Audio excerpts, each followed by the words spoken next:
Germany plays South Korea next, and from Sweden's point of view, they'll need to beat Mexico. You would imagine healthily, because one would anticipate that Germany would beat South Korea in Kazan. Although, frankly, who knows just at the moment with the way this group is going. But that's why they're world champions, because they can come up with that, having not played very well. Brilliant. Absolutely brilliant. Honestly, I really enjoyed the game. Obviously, condolences to Henrik over there. No, I mean that. Brilliant. But that's why we love this game of football. We've criticised and we've slagged Germany off at half-time. And we've said about Boateng, they were better off without him. With the 10 men. We talk about sport, perseverance. That's what champions do. They were awful in terms of giving up the chances, but they stuck at it. Brilliant drama. I loved it. And when you look back at the winning goal, I mean, it starts with the frustration from the Swedish point of view, giving away a free kick they didn't really need to give away. I'm going to let Henrik have this one. Mark, he's passionate about it. He should just stand up here. I mean, I don't understand what he's doing. I mean, show him the line. And as Roy said earlier, yeah, our central defenders would deal with that. But of course, you have to admire the free kick. I mean, it's probably one of the last kicks of the game, and he managed to put it away. And it's cleverly constructed, isn't it? Yeah, so rather than just tossing it into the area. But it annoys me. I mean, Jimmy Durmaz, you need to stand on your feet. That's something you learn. The first thing you learn when you're going to defend. Stand up. Don't give away anything. Show him the line. Yeah, I think it's completely right. I feel really devastated for Henrik, but he shouldn't give that free kick away. Sooner, I see that free kick, you feel like something. I don't know if we can see it again, but the touch that Kroos played just to change the angle, the goalkeeper just took a fatal step towards his near post, and he just opened it up. I mean, it's absolutely brilliant. We can look at it again there. Just watch him, just change of angle, and watch the goalkeeper just shift a bit there. And once you shift your weight towards one side, I mean, the strike's absolutely brilliant. And credit to Germany. It's got a big hole, hasn't it? Because they were, by their high standards, they were very poor. We were going to dance on the. We were ready to dance on the grave because we've been there with Germany so many times where they've always got the result and they've just gone and done it again. And it's not fluke. It's not fluke. I mean, Roy mentioned the word perseverance. They do. I mean, I thought it was really poor from Germany tonight. There were warning signs in the first game against Mexico, but because Mexico is so good on the counter-attack, you think, OK.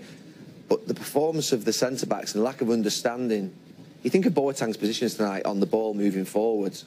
He's got to understand the danger is the counter-attack against Germany, to play back there with Rudiger, to make sure that Gundogan and Kroos are in front. Yeah. I've never seen Germany look so naive in games, but in the end, they get there. Here's Boateng's night, Patrick. So when you talk about a man who's won the World Cup and played for Bayern Munich at the highest level, it's hard to understand or compute what's going on here, isn't it? Nah, to be honest, he had a bad game.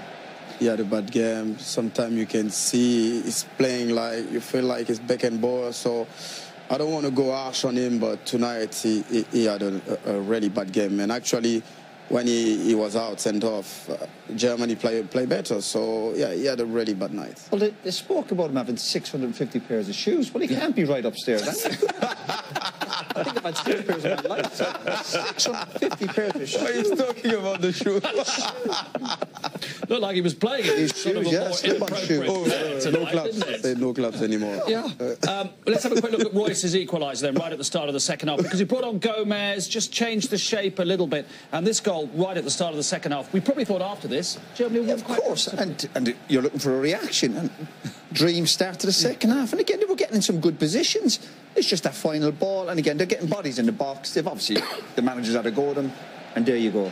You're thinking now, can you want to win the game? We thought it might be a bit more comfortable, but having said that, the goalkeepers had not much to do for all their possession, so they still lacked that little bit of quality.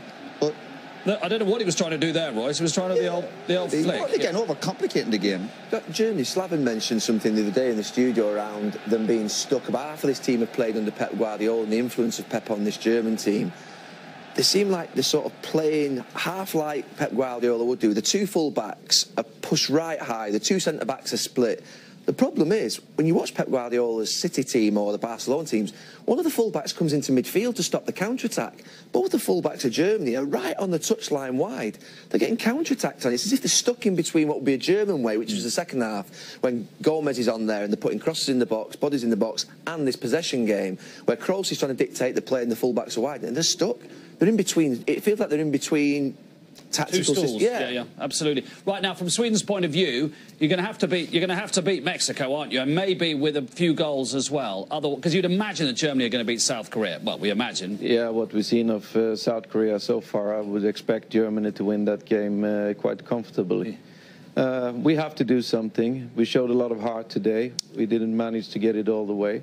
But hopefully we can recharge our batteries and... Scored a very good goal. Toivonen took it extremely well. Yeah, we talked about it in the halftime. I mean, yeah, receives it very well here on his chest, and then great awareness. See the keeper coming out and just dinking it over the keeper. I think it's a slight touch on the defender there as well, but nothing can be taken away from him. It's a great goal.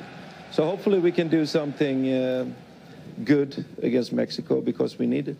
Patrice, you just don't know, do you? I mean, Argentina might still scrape through. Sometimes from the most unpromising beginnings, people can go on. And you know, if they were a horse, Germany, they've done it over course and distance. Oh, of course, we never know, but I just had the feeling Sweden tonight, they just throw their qualification away. I think it will be like, they will have to be really strong mentally to recover after that, because I'm convinced Germany will beat South Korea. Korea. South Korea. OK, plenty more to come then. A very